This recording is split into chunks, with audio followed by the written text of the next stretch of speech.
সুপ্রিয় দর্শক, আসসালামু আলাইকুম। বিএনপি সরকারে বসেছে মাত্র ২০ দিনের মতো হলো। এই ২০ দিনে বিএনপির সবচেয়ে বড় সমালোচনার জায়গাটা কি? সম্ভবত জামাত এবং এনসিপিকে জিজ্ঞাসা করলে তারা বলবে, জুলাই সনদের সংস্কারের জন্য কিংবা সংবিধান সংস্কার পরিষদের জন্য যে শপথ নেওয়ার কথা, সেই শপথটি বিএনপি নেয়নি। এর বাইরে গত ২০ দিনে বিএনপির সরকারের যে কর্মকাণ্ড, এখান থেকে আসলে জামাত কিংবা এনসিপি কি সমালোচনা করতে পারবে?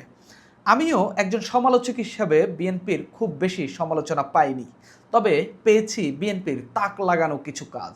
এবং তারেক রহমানের প্রতি আমি মুগ্ধ হয়েছি। তিনি এখন পর্যন্ত গত ২০ দিনে যে চরিত্রটা আমাদের সামনে নিয়ে এসেছেন, যেভাবে তিনি কাজ করছেন এবং দেখাচ্ছেন, সেটা আসলে মুগ্ধ হওয়ার মতো।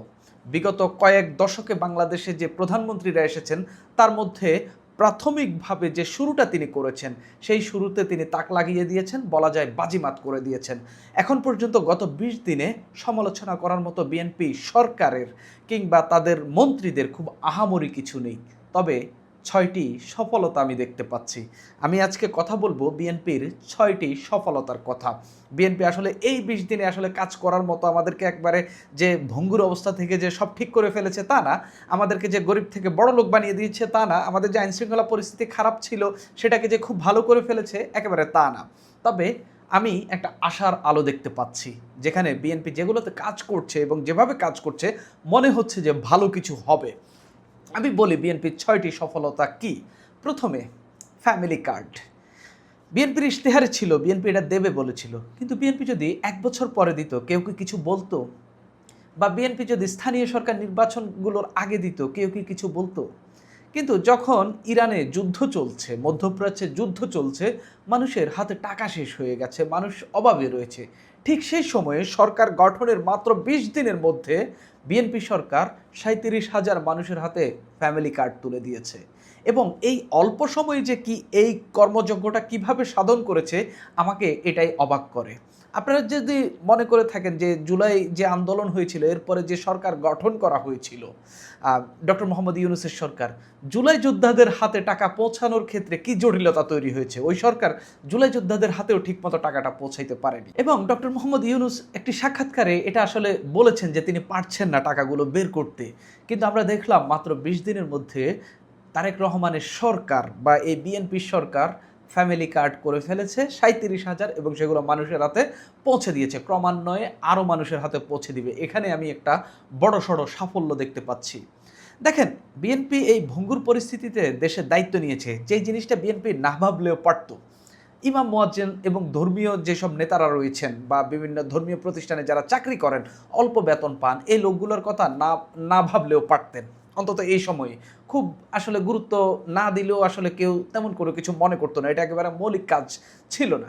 কিন্তু আমরা দেখলাম এই সরকার সেই ইমাম মুয়াজ্জিন এবং পুরোহিত যারা রয়েছেন, তারপরে অন্যান্য ধর্মের যে প্রতিষ্ঠান রয়েছে সেগুলোতে যারা কাজ করেন, চার্চ বলেন, গির্জা বলেন, প্যাগোডা বলেন, এগুলোতে যারা কাজ করেন সেই লোকগুলোর জন্য ঈদের বোনাসের ব্যবস্থা করেছেন, ভাতার ব্যবস্থা করেছেন। এবং আমি আসলে খুবই সাধুবাদ জানাই যে এই লোকগুলো যারা খুব অল্প বেতনে চাকরি করেন তাদের প্রতি আলাদাভাবে নজর দিয়েছে, এবং তাদের যে পারিবারিক অবস্থা খুব একটা ভালো না, সেদিকে তাদেরকে কিছু অ্যাসিস্ট করে আমি মনে করি যে একটা গোষ্ঠী যাদের আয় খুবই স্বল্প, তাদের দিকে আলাদাভাবে নজর দিয়ে বুঝিয়ে দিয়েছেন আসলে সরকার সব এইরকম স্বল্প আয়ের মানুষের দিকে নজর দিতে যাচ্ছে। আমি এখানে আরেকটা আশার বাণী পাচ্ছি।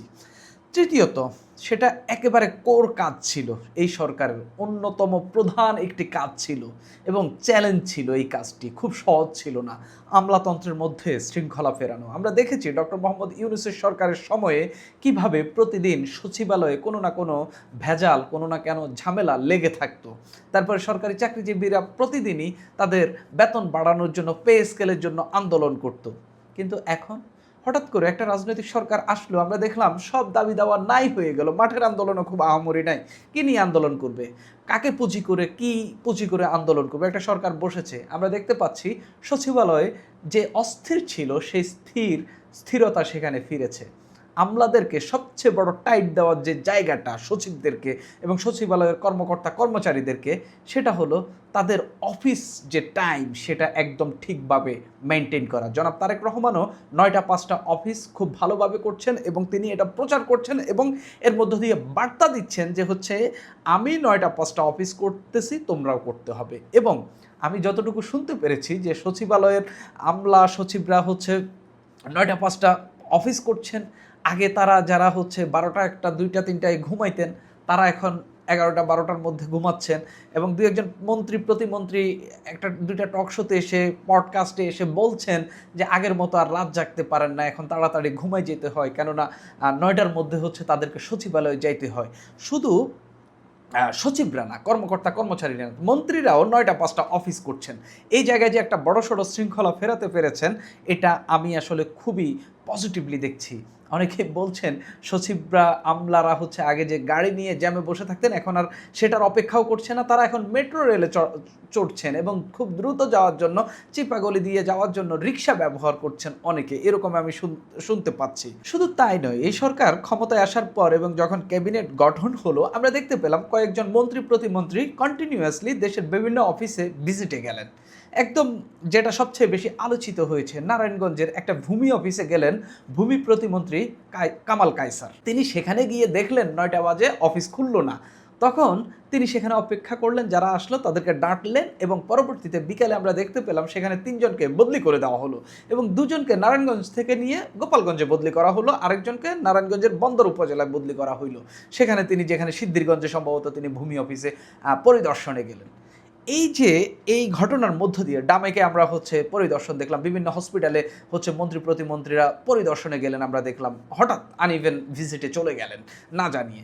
আমরা দেখলাম এরপরে অফিসগুলো ৯টা বাজে খোলা শুরু করেছে। আমি সরকারের কাছে রিকোয়েস্ট করব প্রাইমারি স্কুলগুলোতে এবং শিক্ষামন্ত্রীর কাছে রিকোয়েস্ট করব প্রাইমারি স্কুলগুলোতে ঠিক একই পরিমাণ একইভাবে কিছু ভিজিটের ব্যবস্থা করেন, যাতে প্রাইমারি স্কুলের শিক্ষকরা ৯টা ৯:৩০-র মধ্যে তাদের যে টাইম, সেই টাইমের মধ্যে স্কুল শুরু করতে পারে এবং বাচ্চারা যে তাদের আগে গিয়ে বসে থাকে সেখানে যেন তারা ঠিক মতো ক্লাস শুরু করতে পারে, সেই ব্যবস্থা করতে হবে এবং তাদেরকে টাইট দিতে হবে। তো এই মন্ত্রী প্রতিমন্ত্রীদের এই যে ভিজিটের পর আমরা দেখলাম অনেক অফিসে আতঙ্ক ঢুকেছে।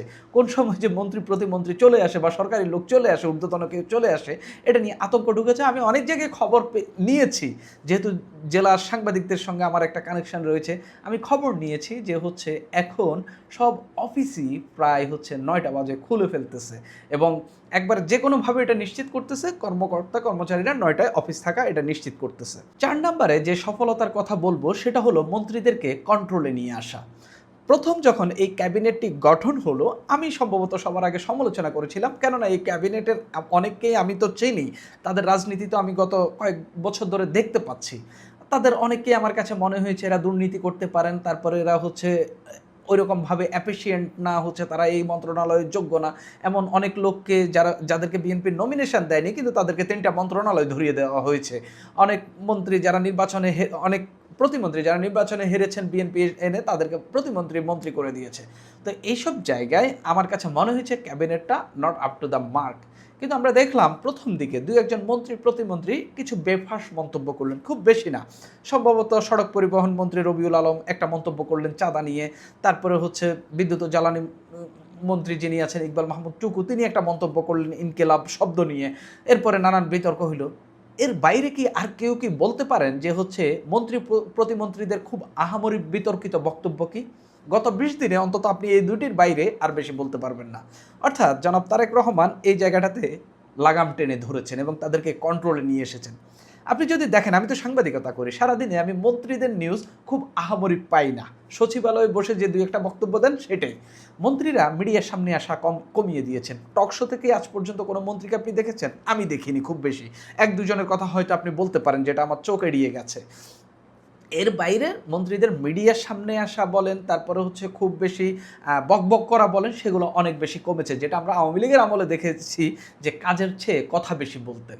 কিন্তু এখনকার মন্ত্রী প্রতিমন্ত্রীরা সবচেয়ে বেশি যিনি কথা বলবেন তথ্যমন্ত্রী, তাকে কি আপনি খুব আহামরি মিডিয়াতে সারাদিন দেখতে পাচ্ছেন? আমি দেখতে পাচ্ছি না। অর্থাৎ মন্ত্রীদের এই জায়গাটাতে বিএনপি বা বিএনপির শীর্ষ বা সরকারের শীর্ষ জায়গা থেকে লাগাম টেনে ধরা হয়েছে এবং তাদেরকে কাজে ফোকাস করতে বলা হয়েছে। আমি যেটা জানতে পেরেছি খোঁজ নিয়ে যে হচ্ছে মন্ত্রী প্রতিমন্ত্রী সবার পেছনেই লোক লাগিয়ে রেখেছেন জনাব তারেক রহমান, এবং যাদেরকে যে 10 জনকে উপদেষ্টা করেছেন তাদেরকে খুব ভালোভাবে অবজার্ভ করতে বলছেন যে কে কোনটা ভুল করে, কে কোনটা বেফাঁস মন্তব্য করে, কে কোথায় কাজ না করে অন্য কাজে গিয়ে ব্যস্ত থাকে সেগুলো মনিটর করার জন্য।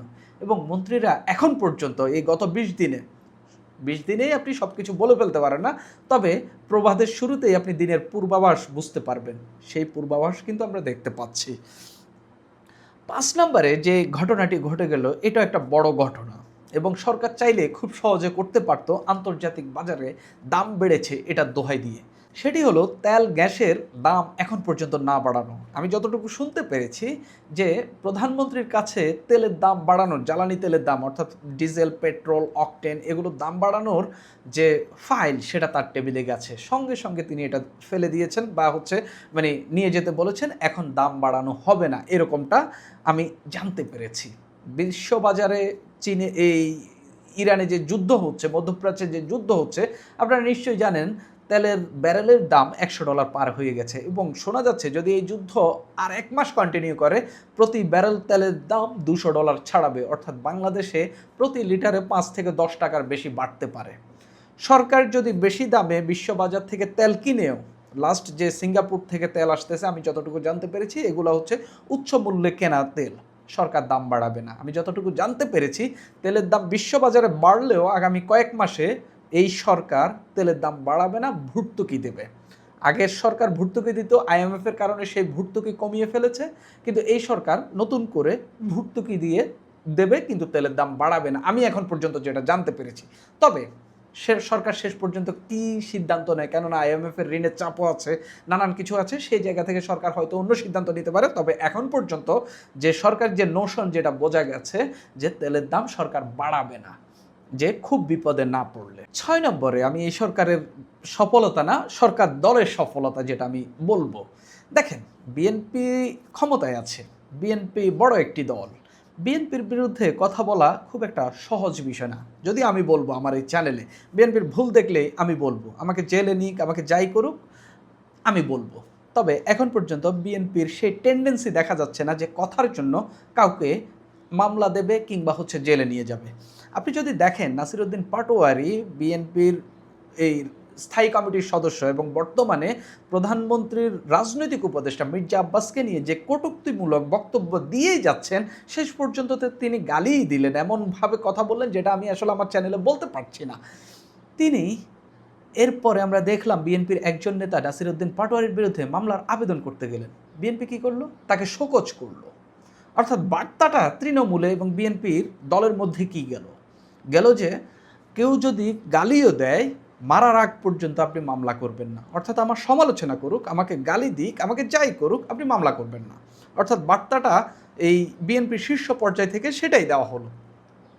পাশাপাশি বিএনপির সমালোচনা অনেকেই করছেন এবং যা সমালোচনা করার দরকার না সেরকম সমালোচনাও আমরা দেখতে পাচ্ছি। কিছুদিন আগে একটি সমালোচনার জবাবে একজন বললেন যে হচ্ছে যেটা করার দরকার নেই সেটাও করছে আর কি। মানে তারেক রহমান কেন নাহিদ ইসলামের বাসায় গেলেন, তারপরে হচ্ছে আপনার এই জামাতের আমিরের বাসায় গেলেন, সেটাকে একজন নাটক বললেন। তখন ওই আরেকজন বললেন যে হচ্ছে আসলে এখানে সমালোচনার কী দেখলেন আপনি, যে এটাকে নাটক বলার কী আছে, তিনি তো একটা রাজনৈতিক সৌহার্দ্য দেখাইলেন। তো সেই জায়গা থেকে অনেকে এইগুলো নিয়েও সমালোচনা করছেন। বিএনপি কিন্তু নিশ্চুপ রয়েছে, কিন্তু কাজ করে যাচ্ছে। বিএনপির তৃণমূলের অনেক নেতার বিরুদ্ধে চাঁদাবাজির অভিযোগ রয়েছে, এখনও বিএনপির নেতারা সংঘর্ষ করছে জামাতের সঙ্গে, এনসিপির সঙ্গে, নানান জায়গায় সংঘর্ষ বাড়ছে। এত বড় দল, অনেক কিছু কন্ট্রোল করা সম্ভব না, কিন্তু বিএনপির এই সহনশীলতা এখন পর্যন্ত যেটা দেখা যাচ্ছে সেটা আমার কাছে ইতিবাচক মনে হচ্ছে। যদি দল পজিটিভ ভাইবটা এরকমভাবে আরও ছড়িয়ে দিতে পারে, আমি মনে করি যে সংঘর্ষ, যে চাঁদাবাজির ঘটনাগুলো ঘটছে এবং সরকার যদি প্রপারলি কর্মসংস্থান তৈরি করতে পারে, আমার কাছে মনে হচ্ছে এগুলো কমে আসবে। এখন আপনি আইনশৃঙ্খলার কথাও বলতে পারেন যে ভাই আইনশৃঙ্খলা কি ঠিক হয়ে গেছে কিনা। যেই দশা থেকে আমরা আসছি এই ট্রানজিশনটা খুব সহজ হবে না, এটা অন্তত আপনাকে 1-1.5 বছরের ট্রানজিশন পিরিয়ড আপনাকে ধরতে হবে। তবে আমি আইনশৃঙ্খলা পরিস্থিতির যে ট্রানজিশনটা দেখতে পাচ্ছি মোটামুটি এখন পর্যন্ত অনেক কিছুই সরকারের নিয়ন্ত্রণে রয়েছে। বাকিটা যদি সরকার ঠিক করতে পারে এবং গুড গভর্নেন্স দিতে পারে, আমার কাছে মনে হচ্ছে যে ঘটনাগুলো ঘটছে সেগুলো কমে আসবে। আমি এখন পর্যন্ত বিএনপির ৬টি সফলতা দেখতে পাচ্ছি। অনেকে হয়তো তারেক রহমানের কথা বলবেন যে তিনি খুব ভালো করছেন বা তিনি খুব ভালো স্টেটম্যানশিপ দেখাচ্ছেন। এটা তার দেখাতেই হবে। এটাকে আমি সফলতা বলবো না এবং মনে করি যে তিনি ট্র্যাকেই আছেন, এটা সফলতা না। এবং এখান থেকেই বিচ্যুতি হলে তিনি এবং তার দল চরম সমালোচনার মুখে পড়বে এবং এই সমালোচনা থেকে বিএনপির করুণ পরিণতি হইতে পারে যদি এই ট্র্যাক থেকে, যেভাবে এখন তারা আগাচ্ছে, এই ট্র্যাক থেকে যদি তাদের বিচ্যুতি ঘটে। তারেক রহমানকে আগামী ৫ বছর দেশের মানুষকে সুশাসন দিয়ে যেতে হবে, এর কোনো বিকল্প নেই। সুপ্রিয় দর্শক, এখন এই পর্যন্তই।